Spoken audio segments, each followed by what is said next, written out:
Bonjour, je m'appelle Colin MacDonald. Je suis le directeur général du département de l'Intérieur en Nouvelle-Zélande. E rau rangatira mā, tēnā koutou, ko Colin MacDonald ahau.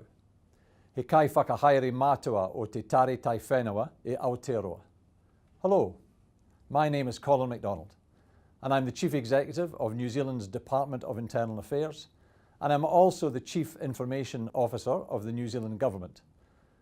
As a functional leader, I'm responsible for ICT-enabled transformation across government agencies to deliver better services to New Zealanders. Over the last 2 years, I've had the privilege of being the chair of the Working Party of Senior Digital Government Officials, known as the E-Leaders. As E-Leaders, we are responsible for digital government in OECD member and partner countries. I've been asked to talk about the increasingly important work the E-Leaders are doing and to highlight the need for greater investment in digital transformation. I studied computer science at university, and since graduating in 1980, I've worked in both the public and the private sectors, and many of my roles have involved the use of technology to solve business problems. At this point in our history, we stand on the brink of a revolution that will fundamentally alter the way we live, work, and relate to one another. In its scale, scope, speed, and complexity, the digital transformation is unlike anything I have experienced before. We do not yet know how it will unfold, but one thing is clear. This must be led with citizens at the centre. So what is digital transformation? Technology is central to most governments' ambitions for a just and equitable society and greater economic growth.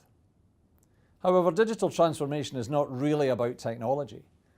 It is about a cultural change within our governments and our societies, and changing the ways in which we think and operate. Digital transformation goes well beyond ICT, and just about every country in the world is looking to ensure they benefit from technological change. We live in a rapidly changing world, and today's technology is changing at an unprecedented pace. The first industrial revolution used water and steam power to mechanize production. The second used electrical power to create mass production. The third industrial revolution used electronics and information technology to automate production. And the fourth industrial revolution builds on the third and is characterized by technologies becoming embedded in the physical, digital, and biological spheres. Through recent history, new technologies often took a generation to take hold.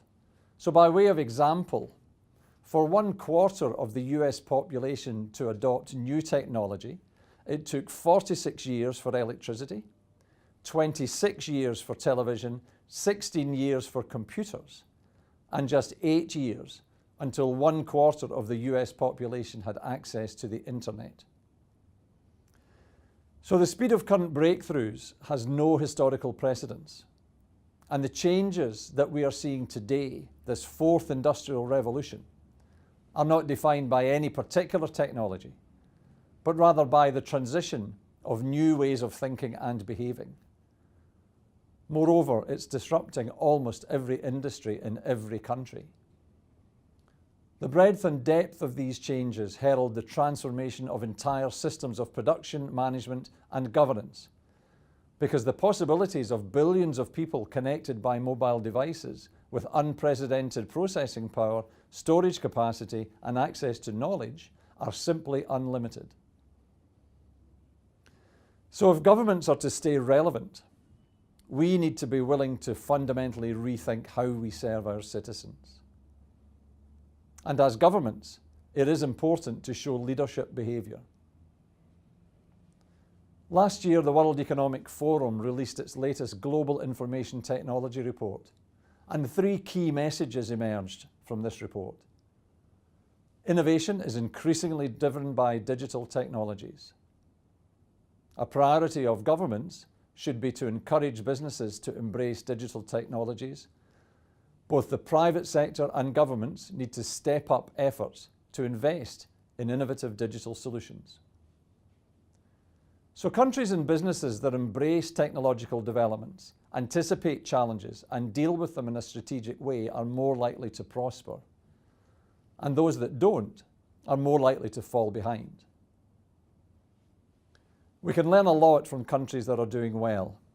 Countries like Finland, France, Israel, the Netherlands, Singapore, Sweden, Switzerland, and the United States are all known for being early and enthusiastic adopters of digital technologies. Coupled with a supportive and enabling environment with sound regulation, quality infrastructure, and a ready supply of skills, digital transformation can pave the way to wider benefits for citizens. We have seen recent examples of what can happen in countries when citizens feel left behind. Digital technology creates opportunities across all aspects of our economies, and a connected and inclusive growth agenda places technology at the core of society. It also brings challenges.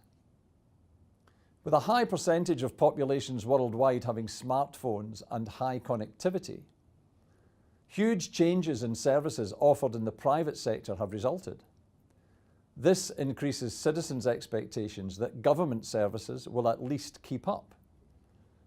And as the digital world becomes an increasingly important piece of our modern lives, some groups may miss out on social and economic opportunities if they're unable to access and adapt to new technologies and new ways of doing things. Government's use of technology can help it to operate more efficiently and effectively, make better decisions, achieve better outcomes, and deliver more responsive public services in a way that meets the changing needs of both its businesses and people. But it can also help solve some of the most intractable problems. A number of advanced nations have seen poor and sometimes negative results from increased social spending in recent decades. Despite the best efforts of government, data shows groups in our societies with persisting poor life outcomes. If left unchecked, the cycle of intergenerational disadvantage will continue.